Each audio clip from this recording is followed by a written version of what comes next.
and welcome to Growing Up in America the Way It Is here on 90.1 FM, KPFT Pacifica Radio, and wherever you listen to your podcast. My name is Reagan, and I am here with the exceptional Derry. You are too kind to me, Reagan. It's so good to be here with you, though. I love doing this with you.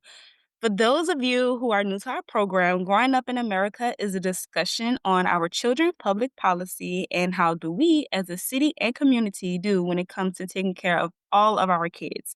This radio show is a production of Children at Risk, a nonprofit organization dedicated to research, public policy, law, and collaborative action on behalf of Texas youth. Every week, we aim to fill these same 60 minutes with lively discussion on the children of Texas with experts on the quality of life for our children. This week, we have an excellent guest list. We'll have our new regular segment, Growing Pains, with me, of course, as well as data of the day, which is 16. Okay. Now, I know, right? I'm thinking, I'm so bad at this, Bree. What do you think 16 can mean?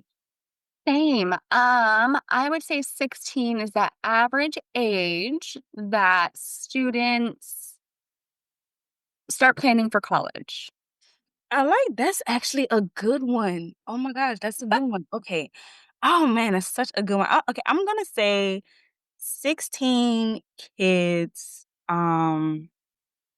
Oh, that's such a good one, Bree. I really don't know.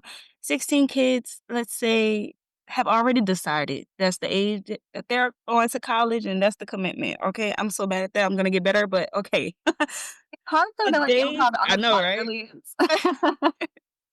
Today's guests and topics we have Nirjhor Rahman, the CEO, and Shellyn Shoenthal, the Development and Partnerships Director at Planet 4, and we'll be talking about educational programs, which I'm excited to hear. Our second guest would be Kaylee Henry. She's the Development and Public Relations Director at Girls Haven in Beaumont, Texas, and we'll be talking about youth advocacy. We then have our very own Lynn Lucas, who's the Associate Director of Children at Risk here, and we'll be talking about early childhood education. And then last but certainly not least, we have Dr. Leon Battle. He's the VP Strategic Partnerships of One More Child, and we'll be talking about child hunger. But first, we have to get into growing pains. Um, I thought this was a good topic, getting a job after graduation.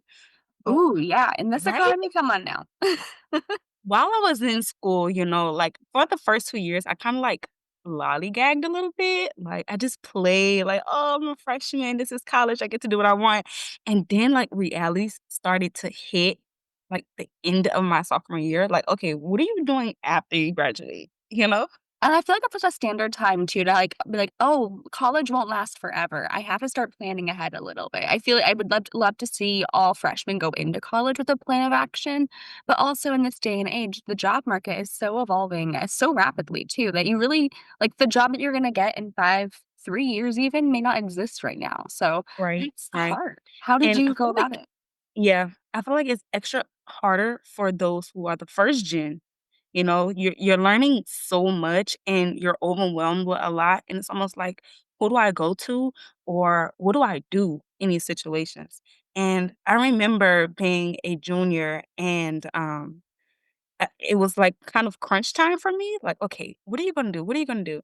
And then I've started volunteering, and I'm not new to volunteering. I've worked, I feel like, all my life. My first internship was I was 14 years old. So, I mean, I feel like I had to kinda go back to the basics. Okay, you have to work for free in order to get somewhere, and I think that's kind of a lot of what younger people struggle with. They don't wanna work for free, and I totally get that, but it can definitely lead you to a full-time position, a part-time position, a paid internship. There's other ways I think, to get adjusted into getting a job after graduating. Well, and even as a first gen student, it's so hard to take an unpaid position too. I remember being in college and I was like, I don't want to intern or volunteer anywhere. I need to make money to pay my bills. Like I'm gonna be paying this entire bill on my own plus all this college tuition, my rent, my food. Like, no, I can't afford that. Like my Yeah, time is valuable and I don't make a lot of money in the first place because I was what, 18, 17? yeah. Yeah, And so it's really difficult. But you're right, it can lead to those to that full-time paid position or the connections that get you there. It's so important. I would love to see a growing network of professionals that connect students, and especially first gen students who really learn by trial and error half the time. So it's a lot harder to get yeah, ahead. yeah. I would love to see a network that really connects those students with paid positions. I mean, AmeriCorps Vista is what I did, and that's how I got here where I am today. And I made $3 an hour, but it was something. So, It was I think definitely there's a something. lot of room for growing that professional network. That's a really great point. Mhm. I think, one of the tips would be, and it's probably obvious, start looking for jobs before graduation. I feel like most of us, we graduate and then we're like, "Oh, we got this degree. Let me go apply and I'll be hired." And it just doesn't works like that. It doesn't work like that. And it's like, It man, does I not. wish it did. Same, same. I wish it did. Another thing will I think, having patience, well, fortunately, and this is why I say, start, looking for jobs before graduation because my first job was actually my was the, position at the news station during my senior year. So I was, like, stoked. I was like, "Yes! I don't have to look for a job after I graduate. Yes, I can live my life." So and and what I didn't notice was that when you are looking for a job, it takes some pretty long while. Oh, it does, especially right now too when the world is so tumultuous, and I mean, the economy is not its greatest, honestly. I mean, Mhm. there's a federal government shutdown starting today, so, I mean, Right. federal jobs not really on the table at this moment. And it it sucks to say, but this just unfortunately wouldn't be the last time of this, And and it's almost like in the meantime, what do you do? And so have patience, and that's what it all boils down to, having patience and being diligent, And when I moved from Lafayette to Houston, that's what I had to do. I had to be patient. And it's like, man, when you want a job, you want it now, And it's kind of hard to stay patient, but also being being diligent, like I said. It's kind of hard to balance both of those. But I could say one thing. I am glad I settled here at Children at Risk. Oh, you're just dapping me up over here. For our listeners, Reagan, is my lovely colleague, and I am so overjoyed to work with her. But I would say, it takes a long time to find a job, like you said, and just keep trucking, know your worth, keep applying. It's a really hard space to be in, like kind of selling yourself to these companies over and over and over again. I mean, there's records of some people applying to over 300 jobs, and because of Yeah, scanners, they don't even get an interview sometimes. And with layoffs, like, I know people who've been laid off since February, like, it's a hard market out there, so yeah. know that there's a lot of competition, but that doesn't make you less valuable, and the right opportunity will arise if you just keep putting yourself out there, as difficult as that is, and every time, every rejection, every no response, that's building resilience, and practice too. Every Mhm. interview that you get and don't get the job at, that's practice, so refine those skills, Yeah. it's always helpful. I'm glad we talked about this. I feel like I can go on and on and on about this topic, but until next time with growing pains. Next, after this musical break, we have our wonderful Nirjhor Rahman, the CEO of Planet Forward, and Shelley Shoenthal, the Development and Partners Director at Planet Forward. We'll be right back after this musical break.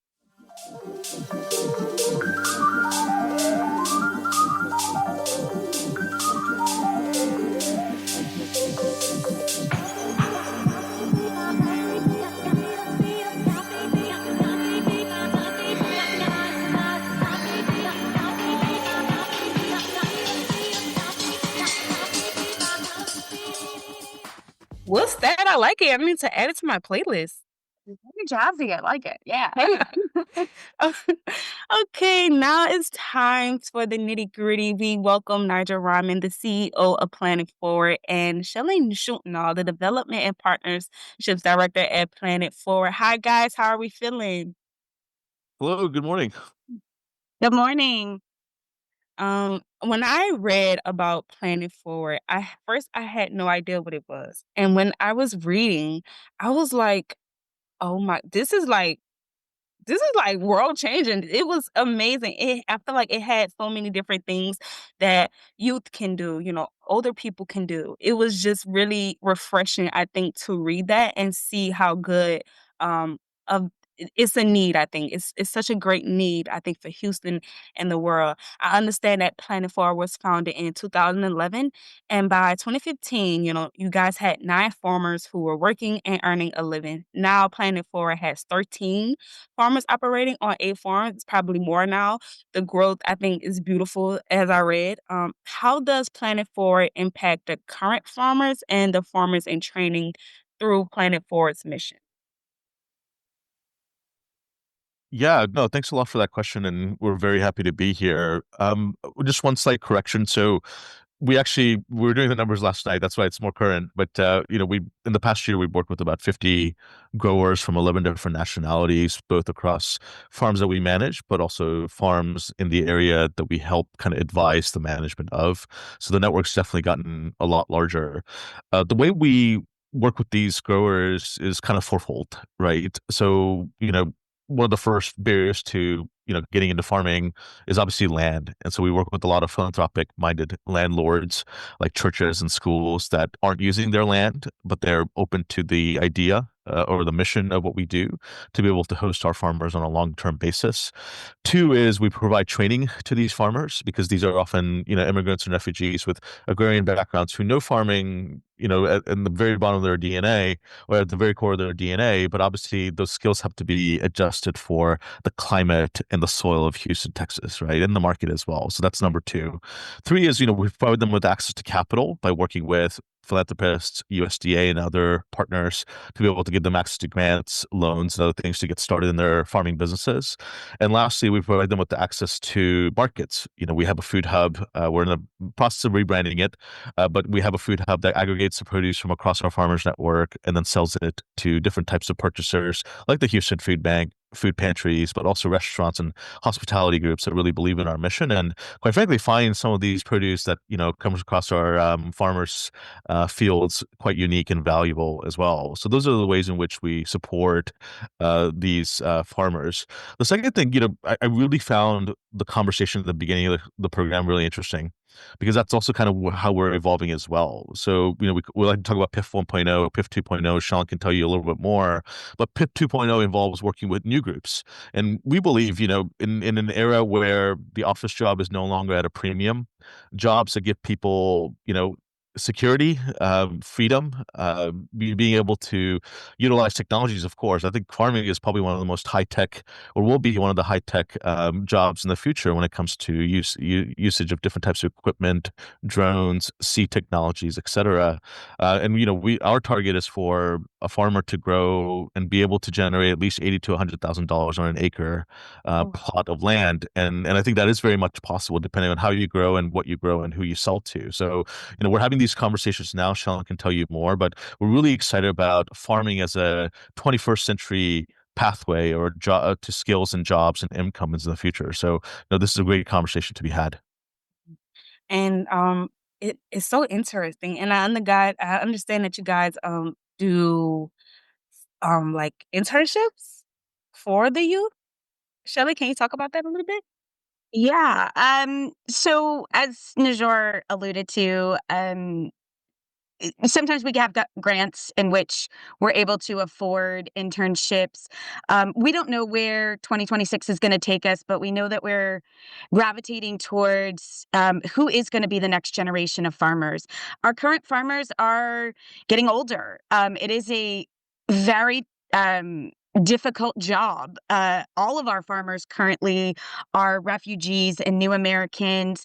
And so they did farm in their home countries and they do it all by organic practices and all by hand because when you're farming on, an acre or less, you're not bringing big equipment in there. So it is um, truly reconnecting with the earth. But what we found is sort of a resurgence of Where is our food going to come from? How are we as communities going to supply a new food system? And I think the younger generations are starting to realize, oh, well, maybe we can't depend on all of our food being brought in from other countries and even across the nation. That is a very expensive um, endeavor. So why not figure out a way to farm here in Houston and across the nation? And I hope this happens in all cities, but it is. And how are we going to do that? We're going to do that with the youth and the next generation of farmers and those who are with us today.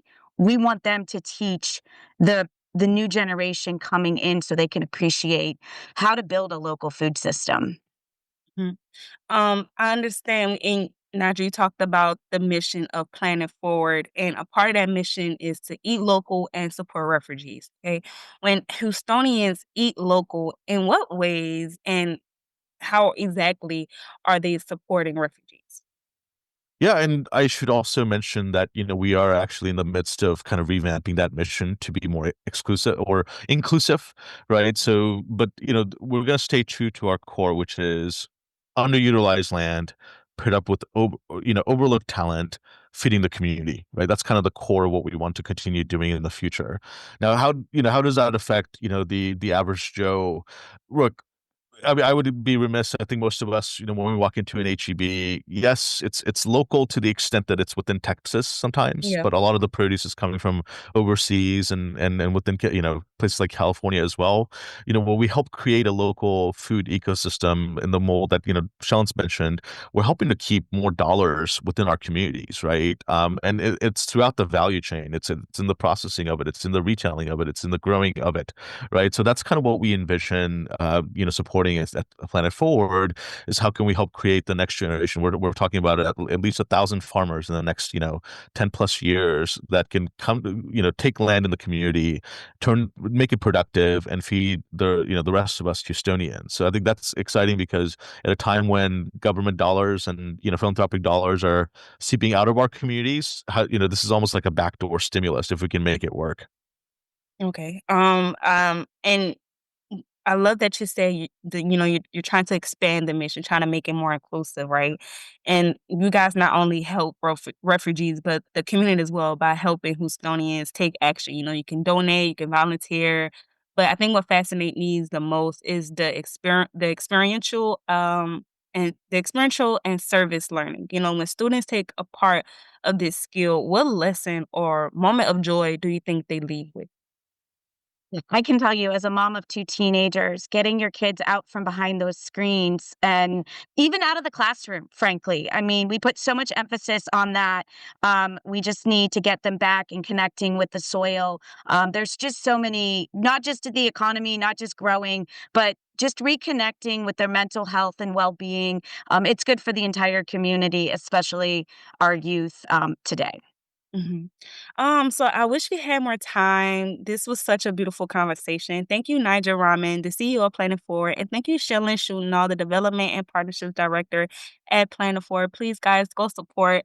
We'll be right back after this musical break. Our next guest is Kaylee Henry. She's Development and Public Relations to Girls Haven. Thank you, Nigel, again, and Shellyn. Thank you. Thank you. With hopes that maybe I'll get a chance to see you when I close my eyes. I'm going out of my head, lost in a fairy tale. Can you hold my hands and be my guide? Clouds filled with stars cover your skies, and I hope it rains. You're the perfect lullaby. What kind of dream can be escaped? Hey, Kaylee. Welcome to Growing Hi, Up in America. How are you feeling? good. How are you doing? I'm good. I'm good. I understand this is your first time joining us from Beaumont, Texas. As the Development and Public Relations Director at Girls Haven, can you share just a little about what you do? Yes. Development and public relations covers so much area. I do all of their fundraisers here at Girls Haven. I keep up with the donor database, all donor relations. I do our website. I do the marketing side, so all of the social media and email marketing. I go out in the community and spread awareness about what we do, and I also do all of their grants. So grant research development and reporting. And development work is just so important. It's critical. It's the lifeblood of any organization, really. And a little bird told me, do we have your executive director, is it Elizabeth Milam, on the call as well? Well, she was going to be. She actually had to hop off, but That's it's just okay. going to be me today, sadly. We have the star of the show anyways. So kind of digging into the mission, I mean, development is the lifeblood of the organization, but the impact is why we do this work. So can you tell us a little bit about Girls Haven and what you guys do there and why it's so critical right now?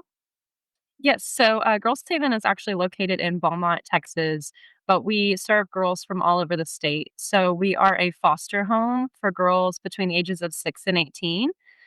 So, like I said, we can serve girls from all over the state. We have up to 22 girls at our facility. So, they're actually in house here with us. So, we have our offices in the front and their bedrooms, living room area in the back, which is really amazing because we sit here and we spend this day working. And then at the end of the day, I go back there and we're braiding hair and we're gossiping about well, how their day was. And it's so fun.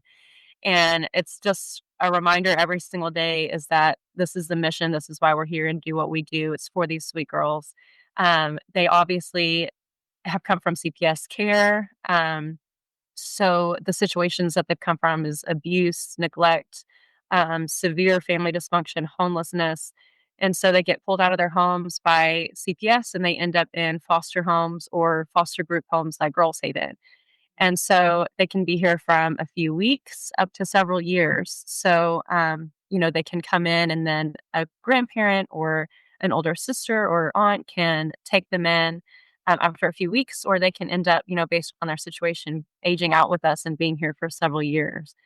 And so we not only provide basic care, like having our shelter, food, clothing, but also therapeutic care. We have a licensed therapist that's on staff. We have case managers, 24-hour staff.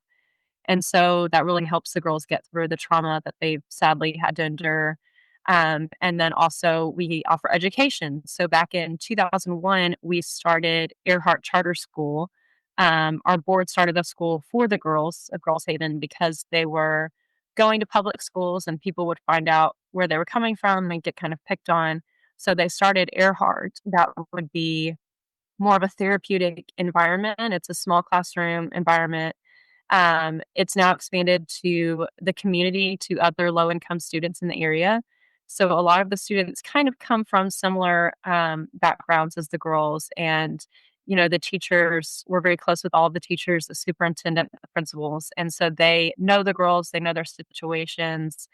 We do trauma informed care with the teachers. So they really know how to handle the girls in their situations. And so the girls, not only get basic care and therapeutic care, but education through a charter school that's governed by the same board as Girls Haven. And we also actually have a really exciting thing coming up. We have our current building that we're in is fairly old. It's been here for a very long time. And we got grandfathered in to a lot of the state rules and regulations for foster care. And so we've decided we have about 2 buildings down. We're building a whole nother Girls Haven residence that's more of a therapeutic environment. We have our licensed therapist. We have state that's helping us guide us to make sure that the facility is fully state compliant and therapeutic. So that's supposed to be finished in December. We're doing a big capital campaign for that right now. So it's very exciting. And then whenever we move out of this building, Earhart Charter School is going to take over this building and expand it to where they'll now be pre-K all the way through 12th grade versus kindergarten through ninth is what they are now. Oh, So wow. hopefully in years, our girls will be here for the whole time and we'll be able to hand them their diplomas, which is just incredible. Yeah. So we're very, very excited about that. Lots of good That's things. that's really amazing to hear, and one of the things that, when I was, researching a little bit about Girls Haven that it seems it seems more of just a foster state, it seems like a community, it seems like a family, And that's one of the things that I truly love about it. When you guys support the ladies, right? Each lady is experiencing a different life from one another. How do you guys handle that transition with each lady? Yes, so they all come from different backgrounds. So Um, we whenever they come in, we always do well, first, we always do a big welcome basket that, amazingly, the community always puts together welcome baskets and donates those. So we're able to give those to the girls and meet them, at the front and just try and give them a very warm welcome, during a very scary time. And our therapist always does a, welcome sort of interview with the resident to kind of meet her where she's at, learn about her, and kind of see where she's at with some of the trauma that she's endured, if she's okay with talking about it, if it's just too hard for her right now. And then through our program, our therapist has set up a way that she does one-on-one therapy and then also group therapy. And she continues to monitor the residents and sees, okay, is what I'm doing working? Are the residents coping with their trauma? Are they able to handle it throughout the day? Do they get triggered as easily throughout the day? And so those are things that we monitor and try and help them. And then a big thing that we do here is building self esteem. So a lot of them I come in with very low self-esteems, and that's something that, is so crucial for girls, especially teen girls, is to help them with that. So we're constantly trying to do group activities and individual activities to where we're helping to boost their self-esteem. The community is so amazing in helping us to go and get their hair done. Oh my gosh, we just had a girl who went to homecoming dance and someone came and did her hair. We took her and she got her makeup done. She was stunning, and she was like, "I'm like, I'm never taking this off."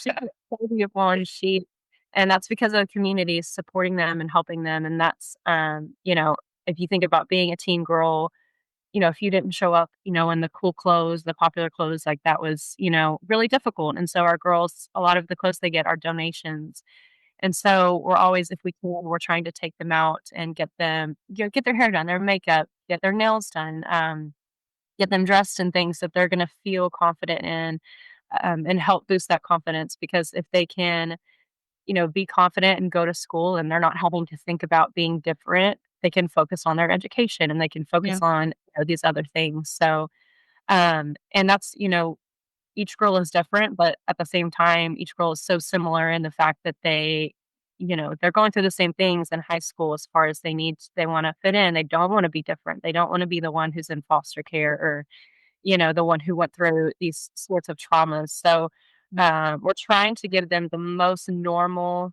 life that we can, given the circumstances, and give them the life that they've deserved to have this whole time. Yeah. And while we're talking about supporting them, before we go, there's so many ways to support at Girls Haven.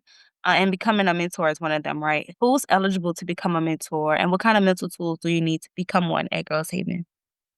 Yes, so you have to be 21 to be a mentor, and because it's more one-on-one with the residents, we do a background check, but once that comes back clear and everything's good to go, you can come up to our campus and visit with your mentee. You can call them, every day if you want and ask them how their day was.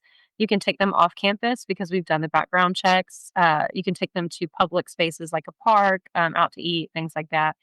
But the mentor program is one of my favorites because the girls have that extra person in their life who's there not because they have to be there, but because they want to be there. And it's able to give them, skills and life experiences that we might not be able to. And then also, a lot of our mentors are amazing and they stick around, once the girls turn 18, they're still inviting them to their Christmases and they're still inviting them, to these family gatherings that would be normal for us to go to with our families, but they don't have families to go to. And so our mentors, keep that going even after they leave Girls Haven. And that's really incredible. And that's honestly some of the most important work that can be done is through our mentor program. It is. That is so beautiful. Thank you, Kaylee, for joining us here at Growing Up in America. We hope that, that you can come back. So thank you. Thank you for having me. And next, after this musical break, we are in for our favorite segment, Dr. Data. So we'll be right back after this musical break.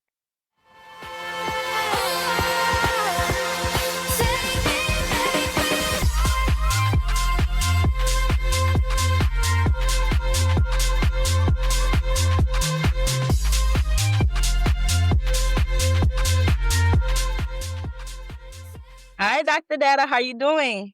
I'm doing okay. My family is getting over COVID, but we're doing all right. Oh my gosh, that sucks. It does, but we're all okay. It looks like the worst lasted only like 24 hours, and we're getting through it. So, Okay. Oh, whew, okay. Oh, well, blessings to you guys, okay? Give us the data of the day. What is it? okay, so today is 1 out of 4, and it unfortunately is not good news this week. That is the number of kids that have at least one parent with a substance use disorder. So Ooh, that is 90 million kids, and that is up by about 2 million children from 2023. wow.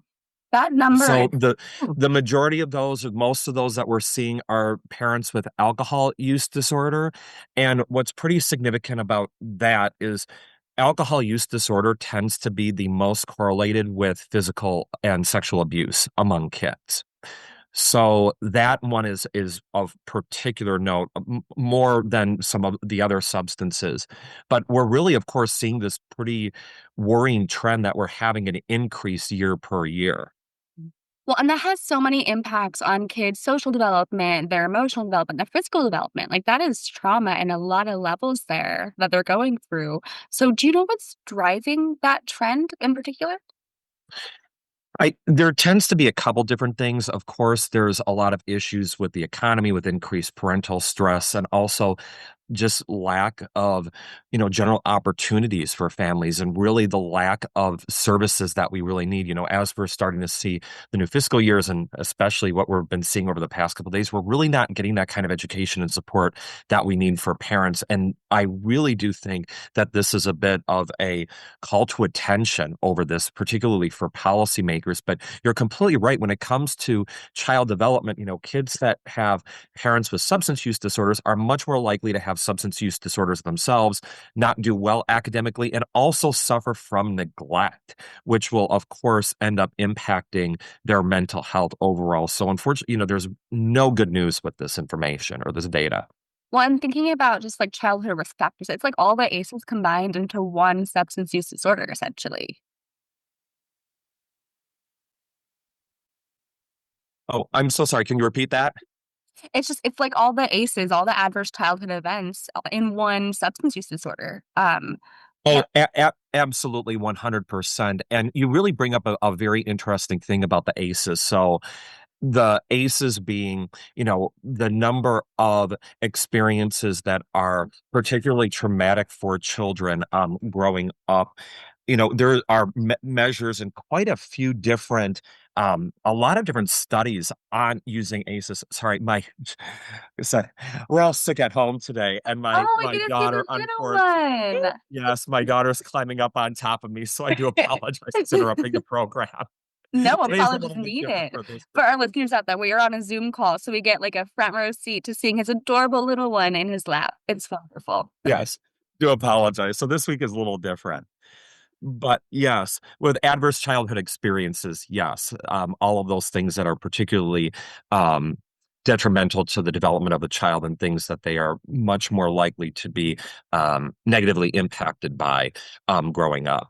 Absolutely. So on this really hard topic, Reagan, did you have a question? I don't want to hog all the airtime here. I'm sorry. Yeah, I'm curious about the negative impacts, and we talk about that. So how does that look like? What are the specific negative impacts you can tell that a child is struggling in a home like that?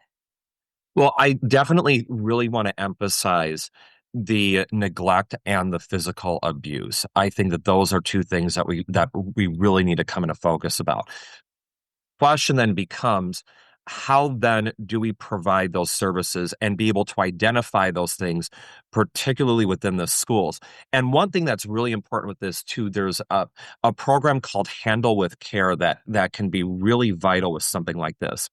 So Handle with Care allows law enforcement to let the school know that something is happening within the home, so that if the child is acting up, the school will not just use punishments against them, that they'll have the context, but the handle with care message won't necessarily say what's going on, so protects the family's privacy, but it will at least provide them with the information that that child does need some support.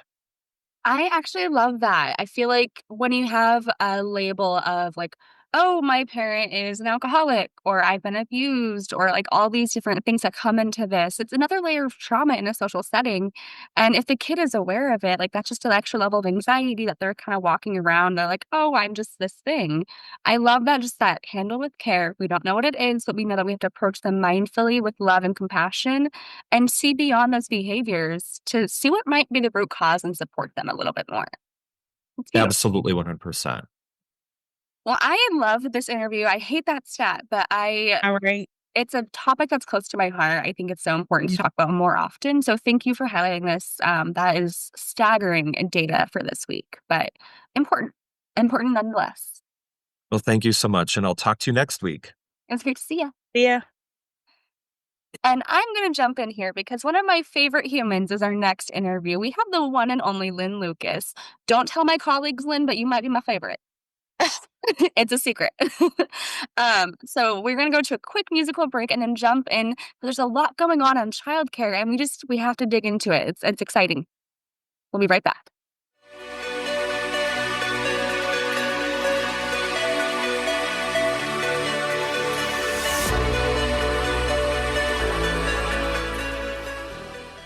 Lynn, good morning. Good morning. Happy October. Yes. Fall is here. Happy October. Yes. And it's the best time of year. And I have been just hogging the airwaves. I'm going to let Reagan kick us off with the first question. I'm excited for this interview, obviously. Happy October, Reagan. Yes, happy October. And this is Yes. so Gen Z of me, but I need to watch Mean Girls now. It's that time. Oh. I And on mean, Wednesdays we wear pink. We're hey, you know what? I'm a Gen Xer and I can do Mean Girls. I'm with you. It's sure. Yes, we can do that. and I'm sorry, I know we got to get into this interview, but I just have to say it since that Stafford retreat, I need you in my purse. Like I need you to wake me up as the energizer.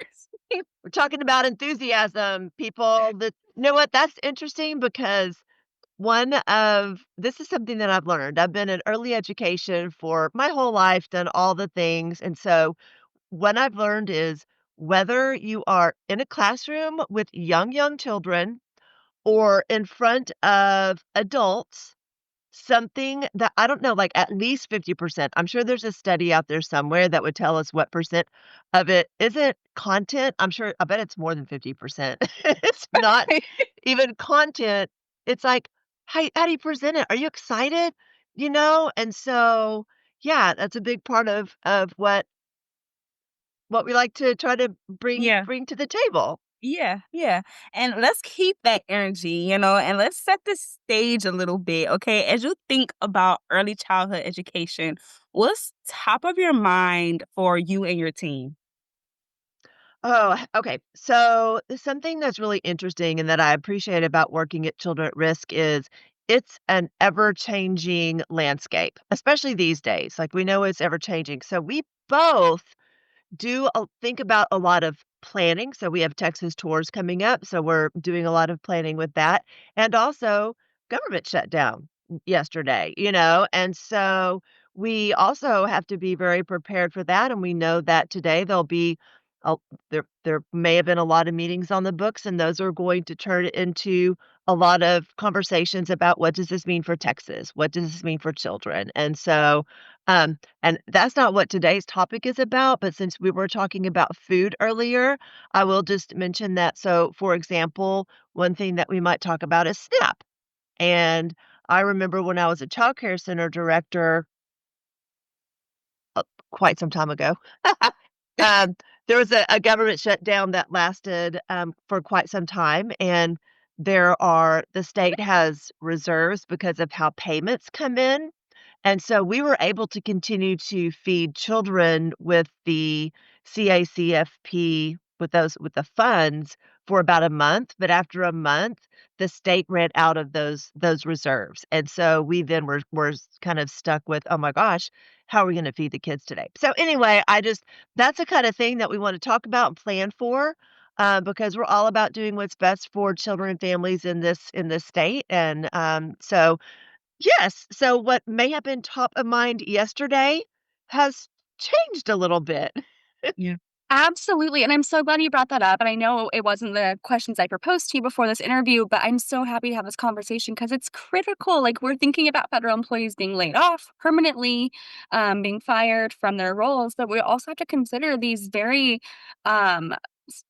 what's the word? Not at risk, but, like, they're on shaky ground, most childcare centers. They don't have a huge margin to get funding for a sustained period of time, so this is actually gonna have massive ripple effects. And when we talk about childcare deserts in Texas, I think that, I mean, I'm gonna just guess at the future here, but I think that if this is gonna be a sustained shutdown, that's gonna have an impact. Yes, and I think, Bree, you're so right. So, for example, when as ARPA dollars, during COVID, there were ARPA dollars that supported childcare facilities, and we saw from that funding how it really did help lift up and sustain programs that would have otherwise closed. We also saw some really great outcomes, child outcomes, and retention outcomes for teachers who were able to receive some maybe supplemental pay and that kind of thing.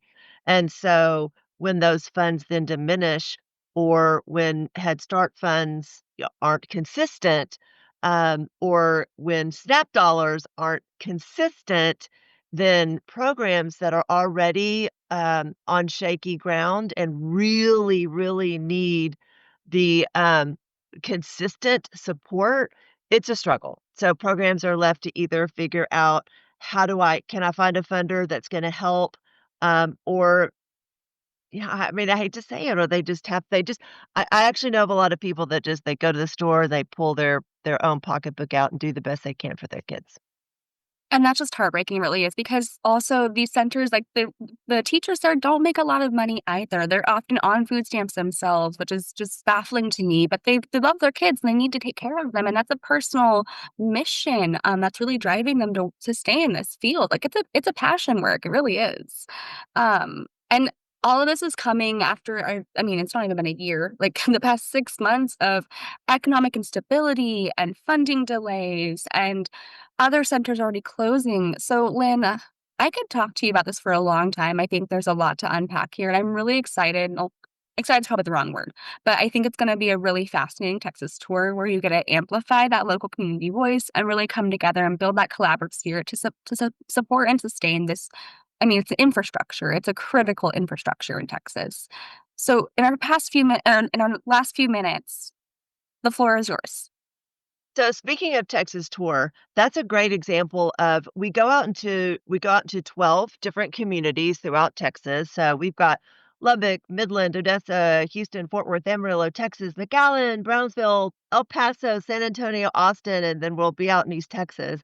And for each of those, we'll have an opportunity to talk about some things that we've prepared for each of those communities, some data that we've done, and we will also have community conversations. And I will guarantee you that those community conversations are all about what's happening in your community you have as you have things that you experience. And so this government shutdown, this line, this like kind of food conversation is something that's likely to come up as long as that still is something in play to consider.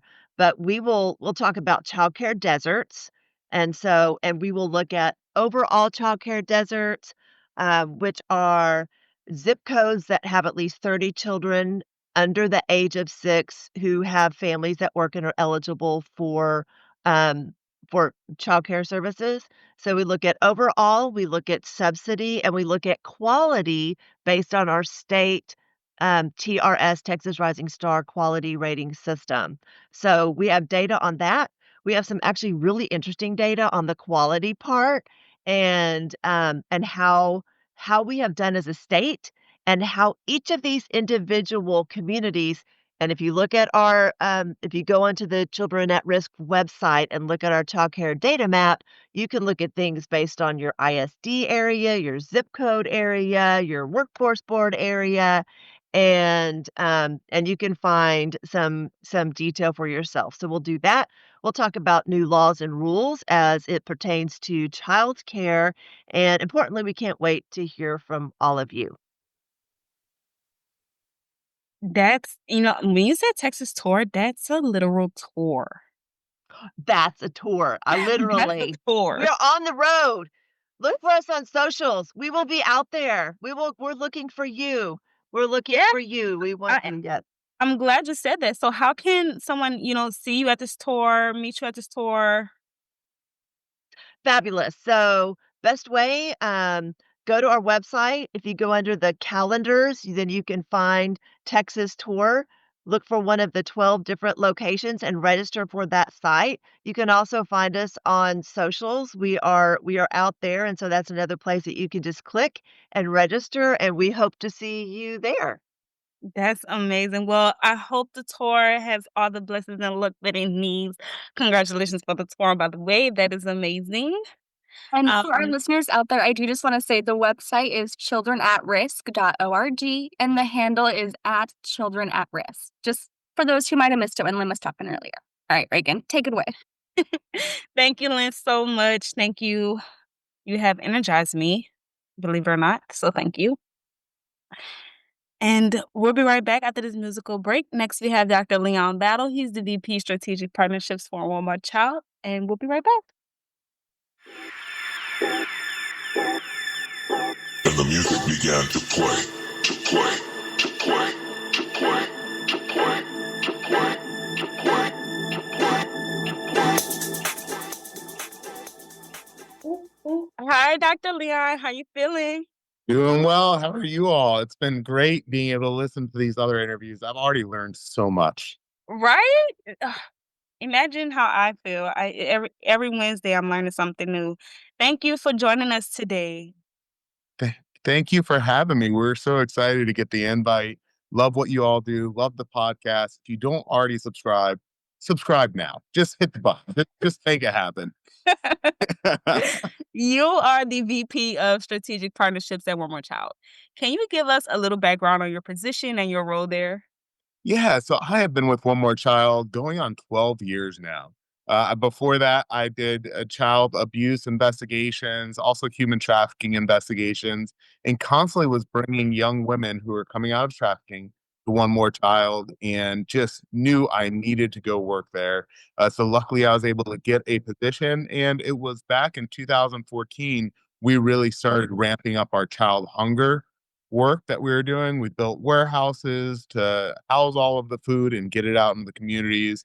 But with One More Child, I mean, we serve foster children, single moms, struggling families, trafficking survivors, and hungry children. And we do it throughout the US as well as globally. And I love connecting people to find a way to help solve hunger right in their communities. Yeah, yeah, and that is so important, and I think people don't realize how much of a need that is. Last year, One More Child provided over 18 million meals to children and individuals. Right? What are some of One More Child's methods when reaching all of these families? Yeah, so we know we can't do it alone, so we look for partnerships.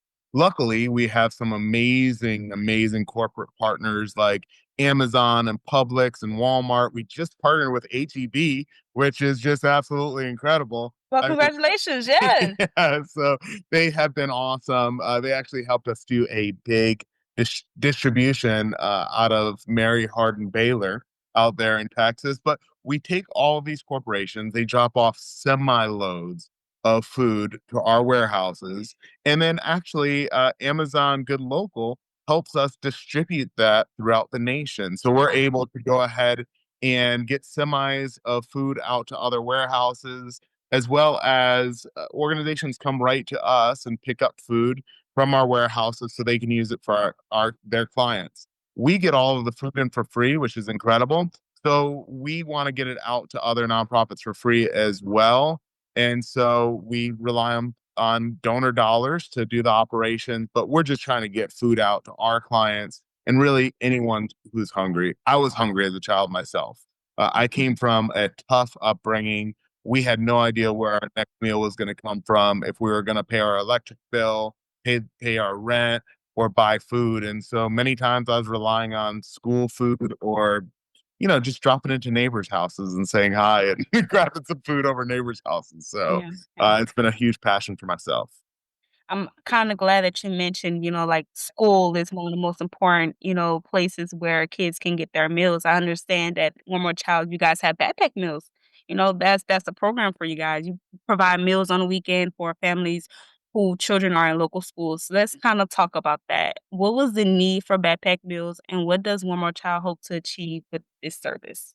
Yeah, what we've really found, talking to principals, doing research, is hunger for children, it has ripple effects. Hungry children, they struggle in school. They have more absences than other students. They have lower test scores. They have behavioral struggles. And hunger pushes children closer to foster care and trafficking risks. And so, if we really care about children staying out of foster care or not being trafficked, meeting that food need is so important. So, food insecurity is often that first red flag of cyclical poverty. And so, for us, we feel like if we don't address hunger, we risk losing a generation of potential. And so, really, for us, we want to connect with anyone, anywhere, so we can help every child in every city. So, what we'll do is we'll train you, we make sure that you have the food you need, we connect you to local schools, and we get that food to you so you can get it and connect it to the school. We don't care about our name being on it. We want you to be able to serve your local schools. Texas A&M, for example, we got to do this right in College Station with the university. And so Mike Evans, one of my favorite football players, he's a Tampa Bay Buck, good friend of mine. He supported the work of Texas A&M overall. They also helped us out with the work, and we were able to provide for all of the children in school right there in College Station. And so we want to do that with you. We want to do anybody listening. Hey, I want to meet a need that's meaningful and that's going to make a difference. We want to help you do that.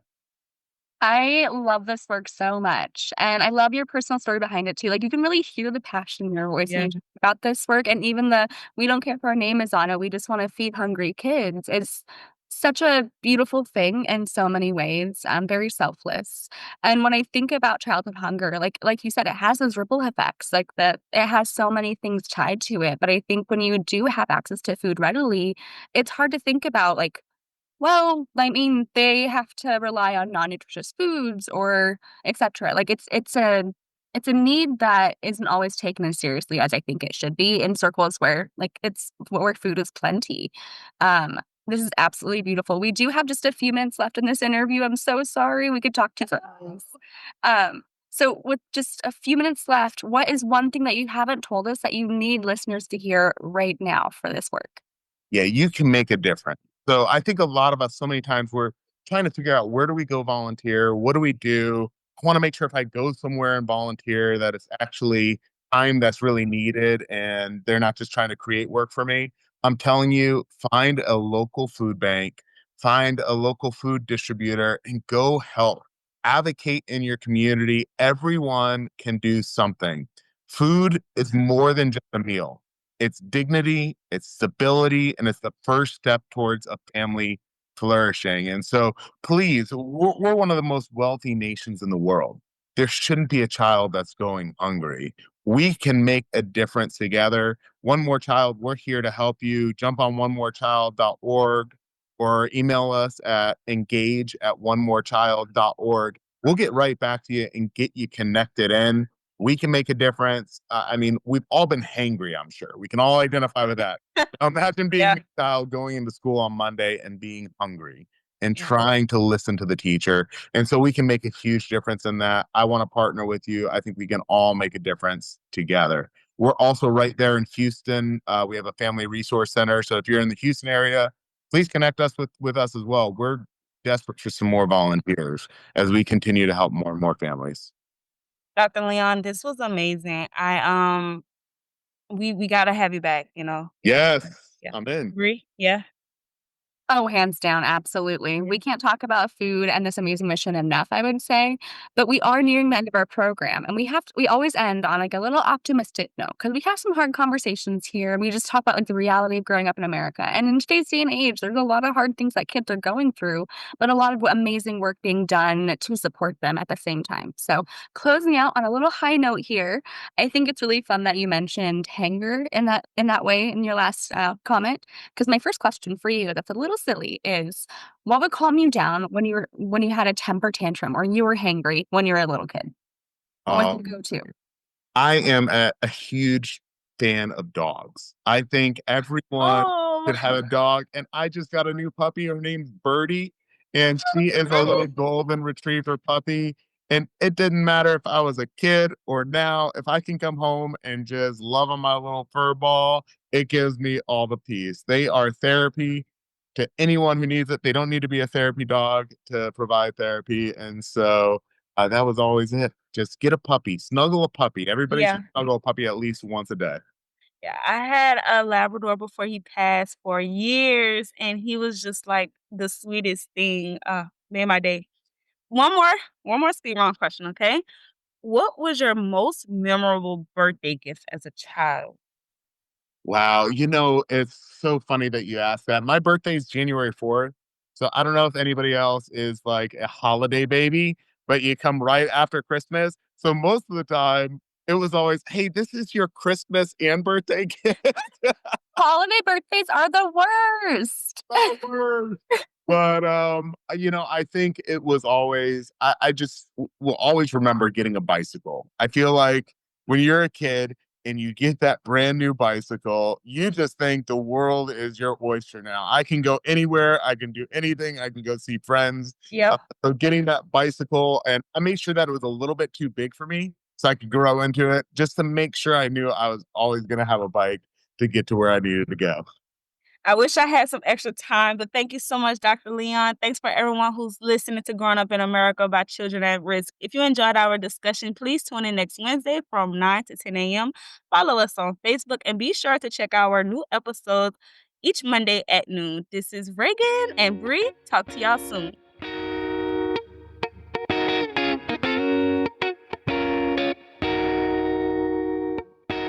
I hopped up the plane at LAX with a dream, my cardigan. Welcome to the land of fame excess. Am I gonna fit in? Jumped in the cab, here I am for the first time. Look to my right and I see the Hollywood sign. This is all so crazy. Everybody seems so famous. My tummy's turning and I'm feeling kinda homesick. Too much pressure and I'm nervous. That's when the taxi man turned on the radio and a Jay-Z song was on. And the Jay-Z song was on. And the Jay-Z song was on. So I put my hands up to play my song. The butterflies fly away. Nodding my head like yeah. Moving my hips like yeah. I got my hands up to play my song. I know I'm gonna be okay. Yeah. It's a party in the USA. Yeah. It's a party in the USA. Get to the club in my taxi cab. Everybody's looking at me now. Like, who's that chick that's rocking kicks? She gotta be from out of town. So hard with my girls on around me.